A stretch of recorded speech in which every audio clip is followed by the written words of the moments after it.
Before I get started on the talk, I want to mention that we're in partnership with Suburban Clock. Tonight's activities kick off two-day Clocktoberfest, a celebration of 60 years of clocks in Berea. It continues tomorrow from 1 p.m. to 9 p.m. at Suburban Clock. I think Front Street's over there, right? That way? Yeah, right down Front Street. Same street. German food and beer, fun and games, polka band, big band, there's a car show, 60-plus years old car, plus some special cars that have Cleveland ties, kids tent with activities, grandfather clock raffle, and I think there's a lot of other prizes, right? That's just the grand prize, I think, yeah. And but the Berea Historical Society is also putting on a display, so come down to Clocktoberfest. I heard that there might be some dirndls going on too. So, trivia question. Number 1, spoken and written noun in the English language. I. I think, is that a pronoun? I'm not an English major. So how about just a noun? Not a pronoun. It's time. Yeah. It's time. You say it all the time. What is time? And I'm not going to try to answer that question. Something like, you can make up some stuff. It's the duration between things happening or something like that. Einstein had a good description. He said, the only reason we have time is so everything doesn't happen at once. So that was his best explanation. So ships, humans had developed the ability to build big ships before precise clocks. And the story of this quest for longitude would not have existed if the clockmakers and astronomers were ahead of the shipbuilders. We had this natural instinct to get out there and explore and discover. The open oceans were temptations. We just had to go out and discover, see what was out there, and of course take over other people's lands.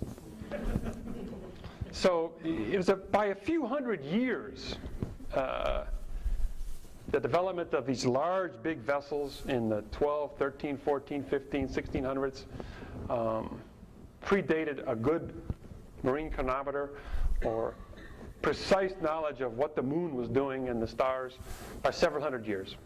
So we weren't ready yet, but we went. We had to go. We didn't have the skill to navigate. For a few hundred years, navigators had no good way to determine where they were east-west while at sea. Latitude is pretty easy because of the axis of the Earth's tilted a certain amount. So the north-south position is easy to get, relatively easy to get. You know, the angle the sun is above the horizon at high noon. The farther north you go, the sun just makes this little arc across. So you can do that. The higher the sun is at noon, the closer you are to the equator. Pretty simple. A lot of sailors went blind in one eye. They only used one eye because they were staring at the sun, trying to measure the angle of the sun.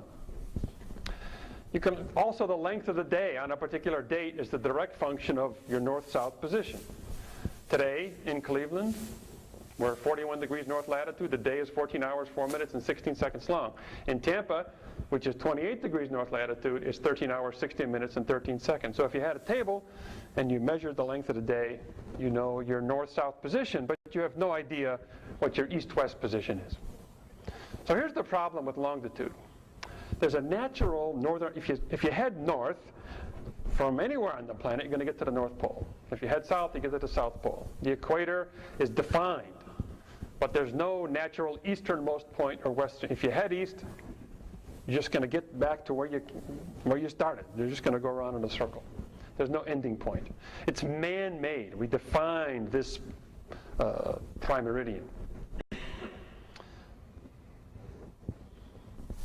So on any day, if you're at the same latitude, for any longitude around that circle of latitude, the sun reaches the same height.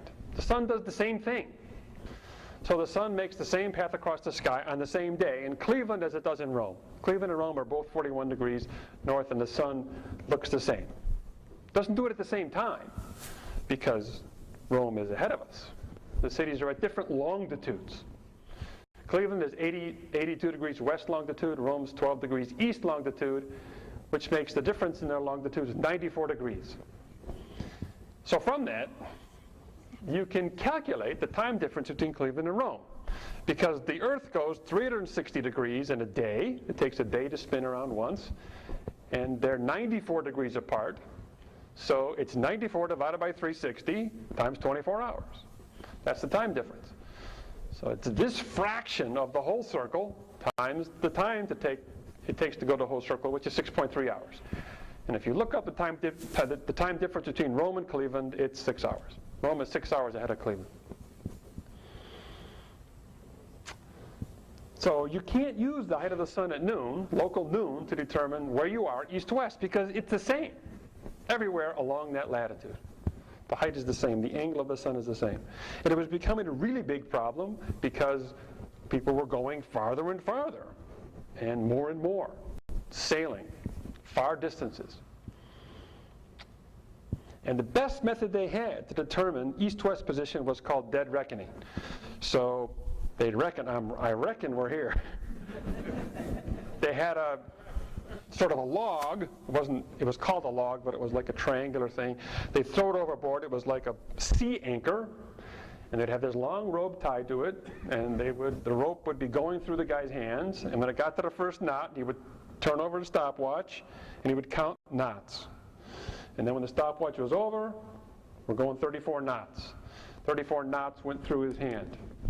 And if you know the speed and you know the time, you can calculate the distance. But there's a lot of problems with this. First, there's currents, right, that are moving the ship around. There's wind, and the ship's not going the same. The ship doesn't have a speedometer. You're not saying, all right, go, 30 miles an hour in this direction for a long time, right? There's winds, it's going faster, it's going slower. So the captain is sort of doing this integral in his head of velocity versus time. The velocity is going up and down, and he's trying to figure out which way he's going. And of course, the errors accumulate. If you're off by a little bit, and you're off by a little bit the next day, after a month, you don't know where you are. So it's a big problem. And I'm going to try to talk about the physics of the problem with some numbers. So you have this sphere, 4,000-mile radius, the Earth. It's about 2,000 miles across the Atlantic. The Pacific's bigger. So these navigators are trying to do a significant portion of the globe. It's a significant angle that they're going through. It's not a small angle. The highest mountain's about 5 miles, and the radius of the Earth is 4,000 miles. So the distance that the land sticks up above sea level is very small, relatively speaking. In fact, if you shrink down the Earth as the size of a billiard ball, it's smoother than a billiard ball.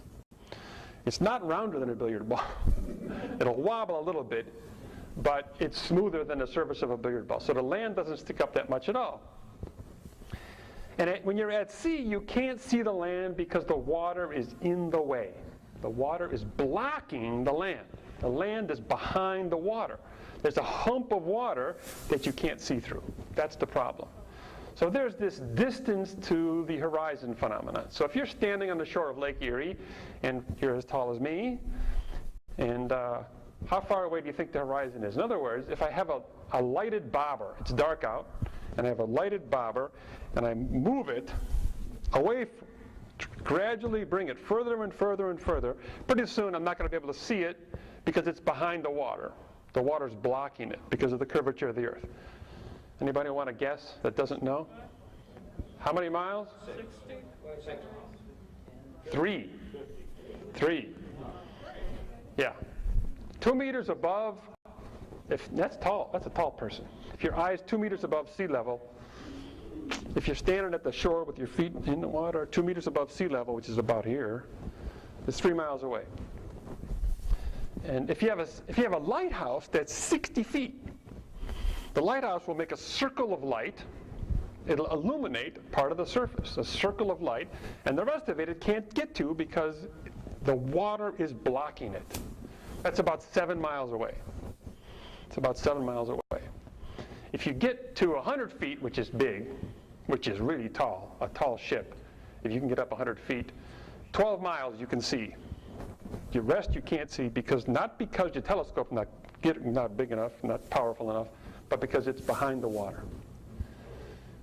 So here's 4,000-mile radius. There's the Earth. The height of a tall ship is 1/200,000th the radius of the Earth. So I couldn't even draw it with 1 pixel. If I tried to put a ship there, I couldn't even do it with this scale. It's 1/200,000th of the radius of the Earth. So I did it anyway. Obviously not the scale, but you can get an idea, if you're in the crow's nest, what the distance to the horizon would be. So you can't see over here because it's behind the water. But you have to try to imagine, if you're really close, what kind of circle you could see. So here's a picture of a globe, and we're sailing across the Atlantic. And I'm going to draw a black spot on the Atlantic that will tell you this is what you can see if you're 100 feet above the surface. Did you miss it? It's right there. Okay? This black dot is 100 feet off the surface. That's what you can see. Now, if you go 1,000 feet, so for example, if you had a guy in a hot air balloon with a string and you say, let's go up 1,000 feet, see what you can see, that it gets bigger. There. So that's 1,000 feet. It's hard to imagine. It's hard to picture. But this Earth is so big that 1,000 feet off the surface isn't very far. So all of this water is behind the vision of the 1,000 feet up. And if you go 10,000 feet up, the circle gets bigger, but it's still not very big at all. And you can see, when lost at sea, you can see what that means when you see that. If you're 1,000 feet, 10,000 feet up, that's what you can see. If you look around you, you see water, and then it just disappears. Disappears. Commercial airlines fly at about 35,000 feet. If you're at 35,000 feet, you can see about 230 miles to the horizon, which means if you're in the middle of Ohio, 35,000 feet off, you can see the state of Ohio, and then it disappears. So the state of Ohio will be underneath you everywhere, but then it'll curve. You'll see the curvature of the Earth. So east-west position was mainly guesswork, and these great captains, all of them, they became lost at sea. And any success, they found land. Hey, land ho, where the heck are we? Go find out. Da Gama, Magellan, Drake, Babel, all these people, they're just guessing. They're reckoning. I reckon we're over here. But maybe many times they weren't. And of course, this led to many disasters. The Spanish Armada was, the British chased them off, and they were going home around the coast of Ireland, and they were not aware of this current that was carrying them, and they couldn't measure their longitude, and they lost 24 ships on the coast of Ireland in foggy weather. And 1707, this was the famous one that really got the British going. The British fleet was coming home. These admirals would say, we lost more men to the fact we didn't know the longitude than the war itself, just trying to get around. Just coming home from battle, returning from battle, not being chased at all. And they couldn't measure the longitude, and the 4 large ships crashed on the rocks of the Scilly Islands, and they lost about 2,000 men. 1741, this guy, 5 other ships, was going around the southern tip of South America, from the Atlantic to the Pacific. He hit a storm, and it lasted 2 months. And it set them way behind. They're running out of supplies. The men were ill with scurvy. And he had to get to a port, running low on supplies, and he headed for the Juan Fernandez Islands. Also, one of them is Robinson Crusoe. 400 miles off the coast of Chile. So he just came around the southern tip, And he says, I got to get to that island. It's 35 degrees south, and I know when I'm 35 degrees south, I can measure. So, which way should he go? East or west? East. All right. So, he's coming around the tip of South America, comes up. He wants to get here. All right, that's the islands. Turns out he was here. This is about his radius of view, what he can see. The water he can see is underneath that dot. He was pretty sure that you should go west. He reckoned west was the way to go. And he was right. But after 4 days going west, he chickened out. If you're heading for, if he was wrong, where would he be heading? What if he was on this side? He's going into the middle, he's just going to his death. So he changed his mind. He says, you know what, I think we're just going out into the Pacific. And he turned back after about 4 days, land ho. And it turned out to be the impenetrable cliffs of Chile, Spanish-controlled cliffs, and he says, we have to turn around. So he was here, he didn't know where he was, east-west. He knew, he set up 35 degrees. I know I'm on this line, I don't know where I am on that line. So he turned around, he went all the way back, and by the time he got there, he lost half of his crew. So, and these are just 3 of the stories, but ships were crashing into rocks all over the planet. So, and if you wanted to go from A to B, you can't go directly from A to B. If you wanted to go northeast to a small island, you'd first go north, and then you'd sail the parallel east, because you know you'd run into it. If you were on the right latitude, you know you're going to run into it. If you try to go diagonally, and you're at the latitude, and you miss it, and you don't see it, which is certainly possible because your vision, it's behind the water somewhere, but you don't know whether it's east or west. So you have to guess, and if you guess wrong and you're in the open ocean, it can be a disaster. So the British says, we have to solve this problem. Remember the Spanish Armada? That was 1588. This is hundreds of years they're trying to solve this problem. So the British guys say, we need this for trade and everything. What would happen is the pirates would stay on the latitudes because the only way to get there was to go along the latitudes. So the pirates would know where they were, and they would stake out those latitudes. And you couldn't try to avoid them. If you did, you'd get lost, and you couldn't measure your longitude. So they formed this board of longitude, 20,000 pounds, which is a lot of money. And they weren't even, they're 30 miles, we're happy. 30 miles, that's great. 30 miles is fantastic if you can get it to within 30 miles. That was a top prize. They had 15,000 and 10,000 if you can get it roughly. But they weren't the only country.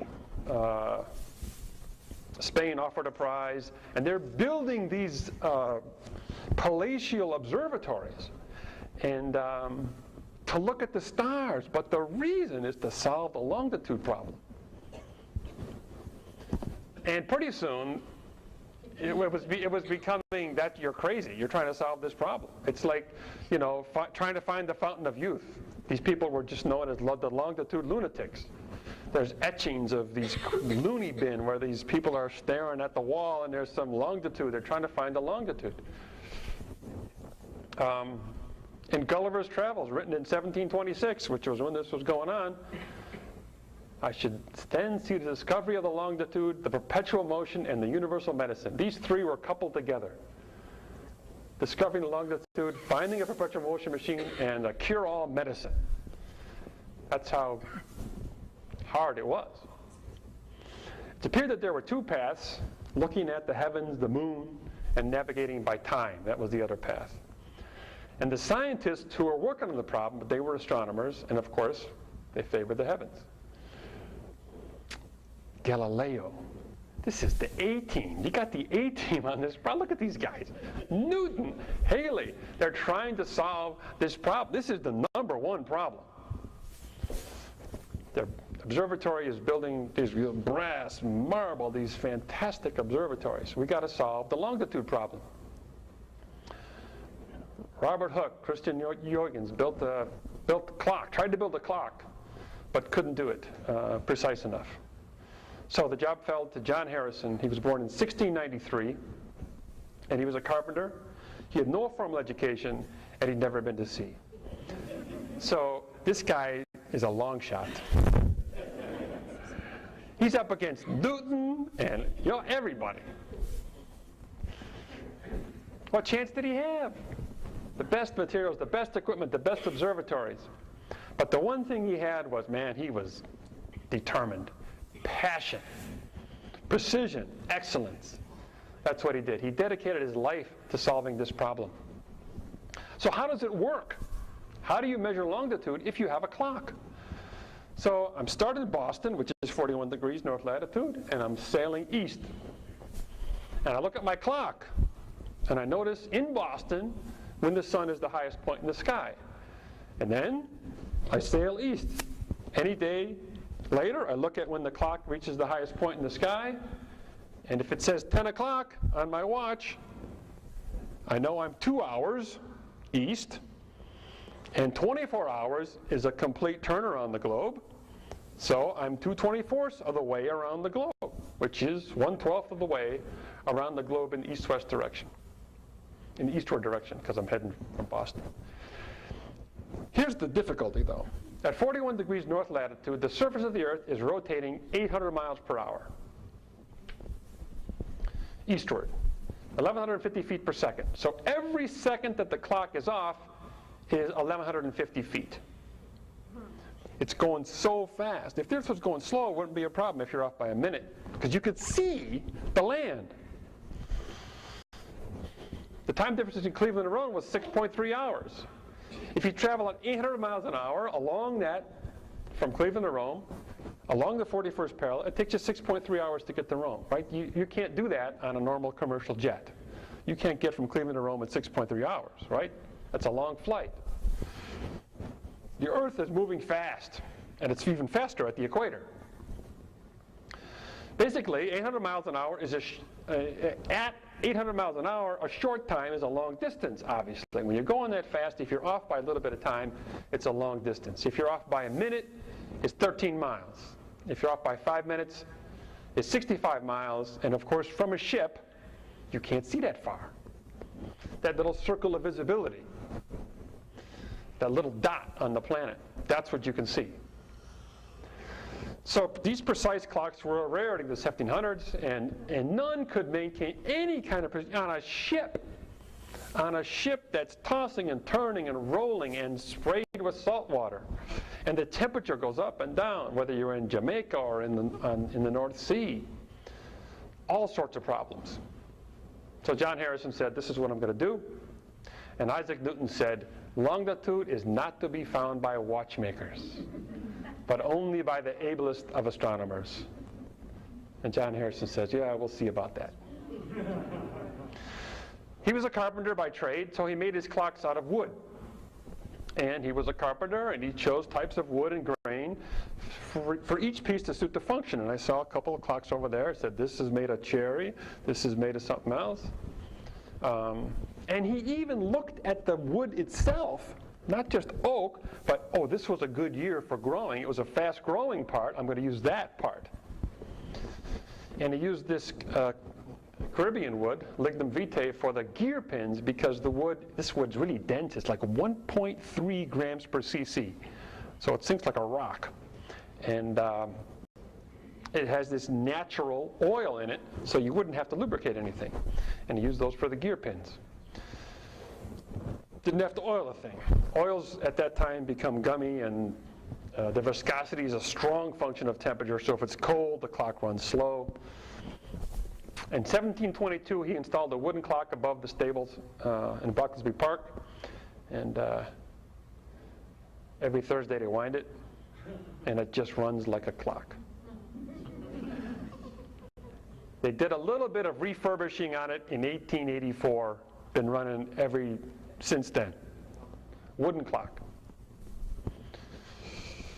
His next clocks were brass and wood. He needed something dense for the pendulum bob, so he chose metal and brass. The problem is that the metal expands with temperature. This is a huge problem that clockmakers have had for a long time. The period of a pendulum is a function of length. The longer the pendulum, the longer it takes to swing back and forth. How are you going to solve that problem?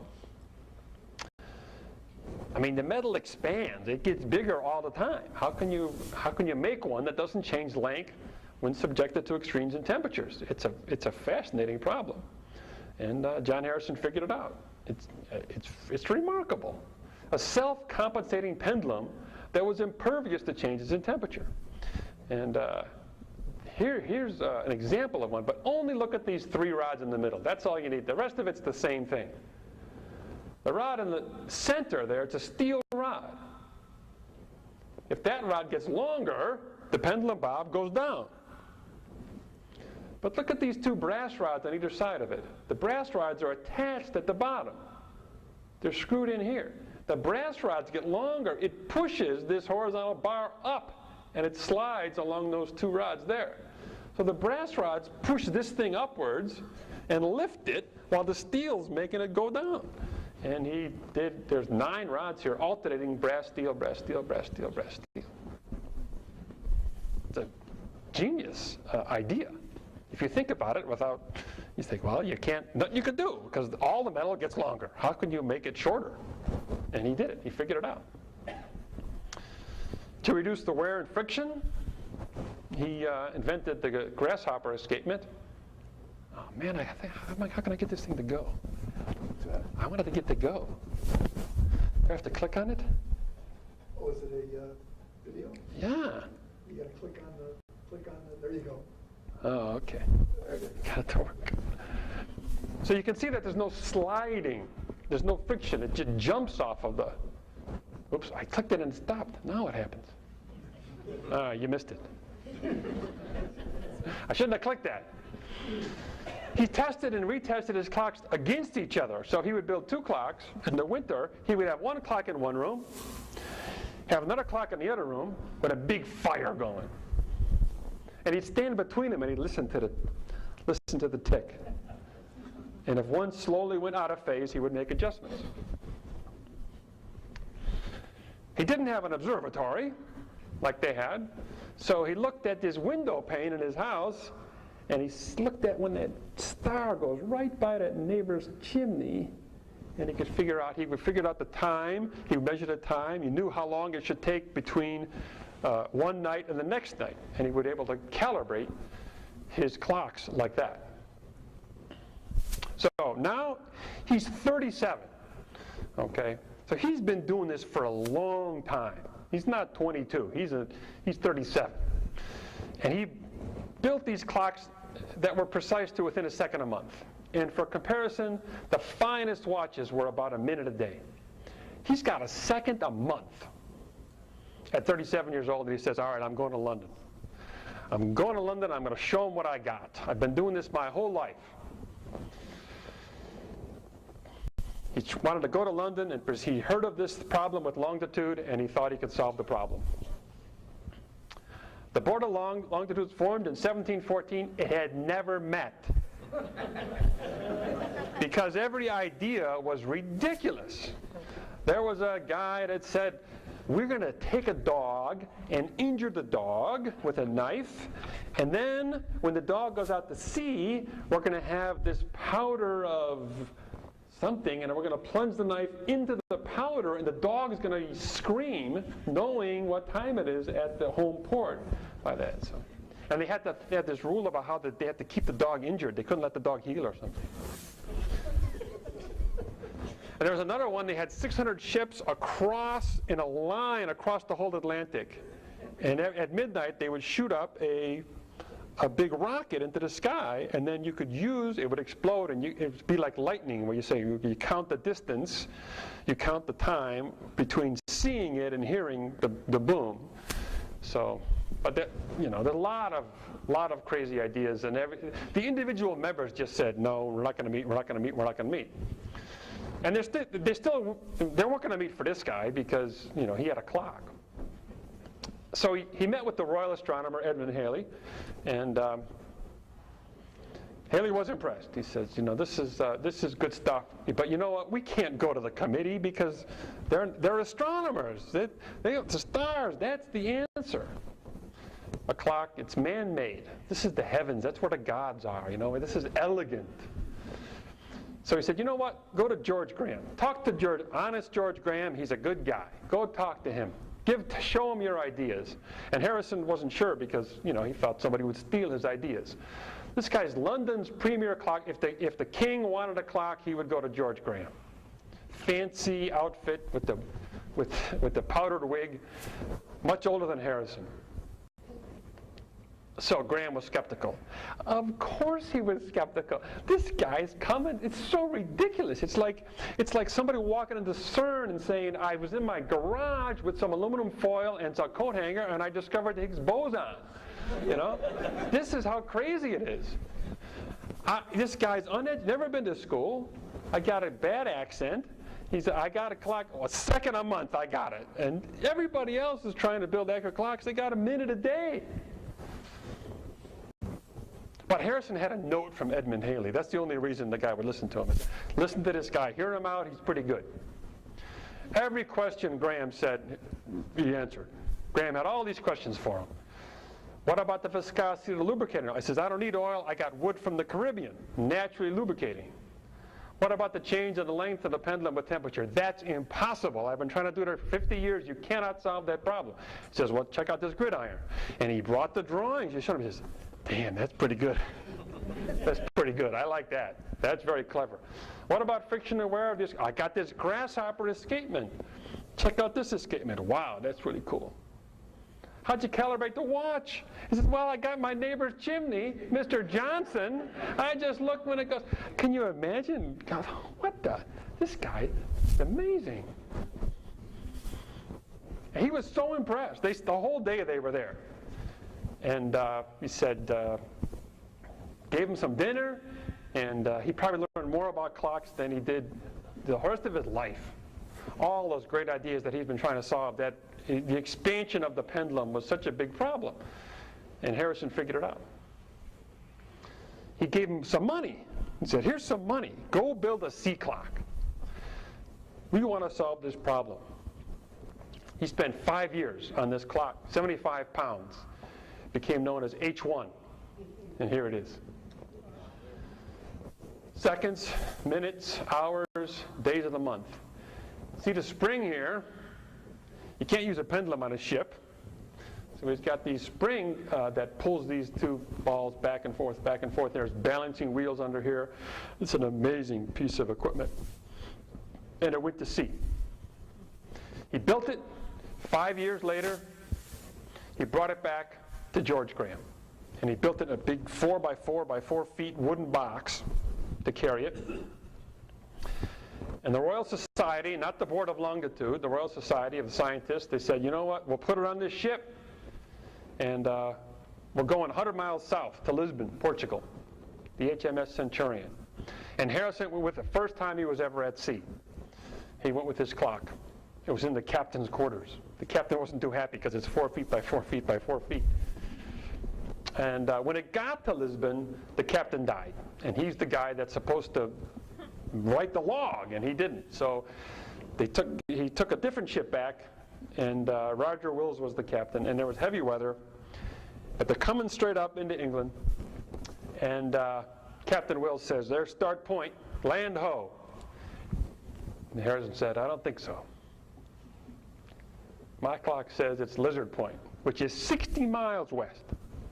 So here's England. They're coming up from the south, from Lisbon, and here's start point, and here's the Lizard Point, right here. They see the land, and the captain of the ship says, it's this. Harrison says, no, it's that. And the captain says, what do you got, a box in the basement there? You know, I've been doing this for 40 years. And it turned out to be the Lizard. Harrison was right. So each one passed the test. And Roger Wills, he said, you know what? He was right. I was wrong. Here's an affidavit. I'm going to testify that that H1 was correct. And now the Board of Longitude met for the first time. They said, you know what? We might have something here. the longitude prize, it said you have to go across the Atlantic to the West Indies. So that's what it had to do. To get the 20,000 pounds, it wasn't just Lisbon. So the Board of Longitude says, okay, well, let's figure it out. Let's do it. But you know what, Harrison? Such a perfectionist. He says, that's a piece of crap, H1, it's terrible. I can fix it. I can make it better. Give me just 5 more years and I can make a really good one. And they said, well, okay. Okay, you don't want to take it? It's okay.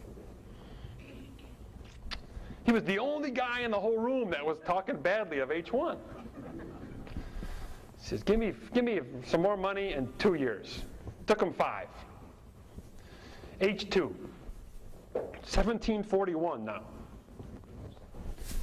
It was tested on land. The Royal Society tested the clock, shaken, heated, cooled, agitated, and it kept time fine. It was amazing. Enthusiastic endorsement. Harrison doesn't like it.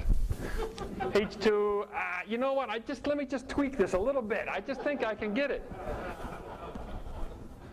It never went to sea. It never went to sea. It took him 19 years to build H3. 19 years he's working on H3. Such a perfectionist. He introduced the world to the bimetallic strip. This was Harrison. Invented this for the clock. The Cades roller bearing that you see everywhere today. He invented it for the clock. But the problem was that there was a war going on. Oh, now during this time, the astronomers are catching up. They're right on the heels. All these astronomers are working on this better, cataloging what the moon does against the stars. Map with greater accuracy than ever before. And this was like, it's almost religious. This heavens is the way to go. This man-made timekeeper was crude and wasn't elegant. But man, if you look at one of those clocks, that's elegant. They were neck and neck. So here's H2. They're both more compact than H1. This one's, I think, a little bit heavier than H1. But George III was built for him. And there's H3. H3 doesn't get a chance either because of the war. They said, we don't want, what if we lose it? What if it gets captured and the enemy gets it? Or falling into the ocean. It took 19 years for this guy to do it. He can't just whip them out. So during this time, he's working on H4, which is just a large pocket watch.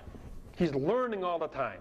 Every time he's doing this, and he's learning better and better and better techniques. Jeweled watch with diamonds and rubies, and when I say diamonds and rubies, I don't mean for ornamentation, I mean for functionality. The pallets, reduce wear. And here's all 4 watches.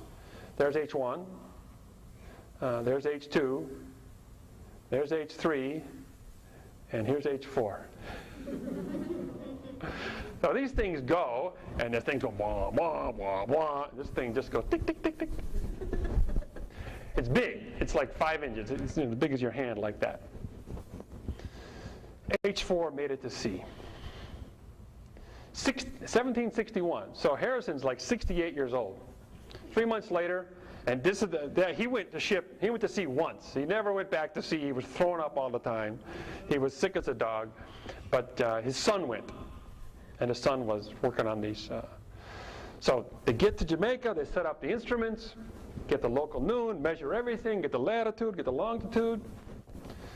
And then this clock, there was 4 keys in the box, and the captain and they opened the clock and they wound it to make sure that the guy wouldn't fudge the clock, the difference. So this clock is supposed to have the time that they left the port, so they can calculate where they are with how far in longitude they went and how far this clock should be. But this clock was supposed to have the original time. It wasn't reset as they changed time zones. I don't think there were time zones back then. 81 days. Wow. 5 seconds. 5 seconds. He says, we're in the money. 20,000 pounds, we're getting it. Harrison, when you read everything about Harrison, you think he didn't really care about the money. He says, I just want to solve this problem. He wanted to go to that board and say, I told you so. But the board was full of astronomers, and they said, it was luck. It was luck. He got lucky. It was the errors canceled out. You have to do it again. We wanted proof. How do we know the longitude of Jamaica anyway? Who measured the longitude of Jamaica? It's not practicable, and it said practical. If you're the only guy that can make this watch, we don't need one.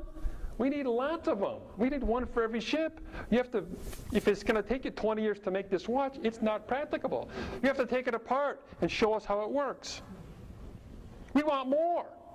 We want more watches. We're not giving you that money. It's not practicable. You didn't meet the qualification. And the board, which is now led by Neville Maskelyne, and this is a great story in itself.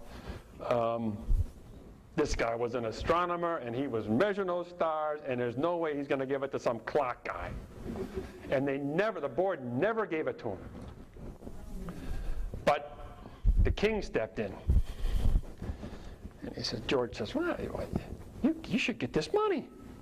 So he testifies, the king goes to Parliament, and John Harrison got everything he deserved, all the money. 1773, 80 years old, he finally got the money. And it was an act of Parliament. It wasn't the Board of Longitude that gave him the money. So the emergence of the Royal Navy as a ruler of the seas, that was the big thing that they got. They had to step up because they could determine longitude thanks to the marine chronometer, and we saw a few of them in the back in that room there. And by the way, I think that you're going to have that room open a little bit afterwards. Is that a little bit afterwards? Yeah. So if you missed anything in there, you can go to that room in the corner and check it out. H1, H2, H3, and H4 all on display, one after another. National Maritime Museum in Greenwich, London, and this is on my bucket list. I got to see. And you know what? H1, H2, H3, they're ticking away all the time. They're going all the time. They don't run H4 because it needs lubricating oil. And that causes, they figured if they ran it, it would only run for 300 years or something like that. So they're not running it. They're keeping it. I wish they would just run it for a minute a year or something like that and sell tickets. I would pay money to see that. H4 going. It's just so impressive, his life. Today we use the global positioning to determine our position on the globe. But the determination of where we are on the planet is still based on the same thing that it was in the 1700s. The ability to measure time, the ability to know what time it is. But that's my story. I want to end with some further investigation, because it's just a fantastic story of John Harrison. So North Coast Imports has a museum website. Talks about the chronology, it's a timeline of time, right? I guess a timeline of time. There's a NOVA program, Lost at Sea, The Search for Longitude, narrated by Richard Dreyfuss. And A&E's Longitude, it's a 4-part series. And they have that scene in there where Graham and Harrison he's explaining everything, and they really did a good job. And the book, Longitude, the story of a lone genius who solved the greatest scientific problem of his time. Given to me by my father-in-law. Thanks. All right, I'm finished, and I guess if you have a question about physics, I'll try to answer it. If you have a question about a clock, I'm going to throw it open to somebody else.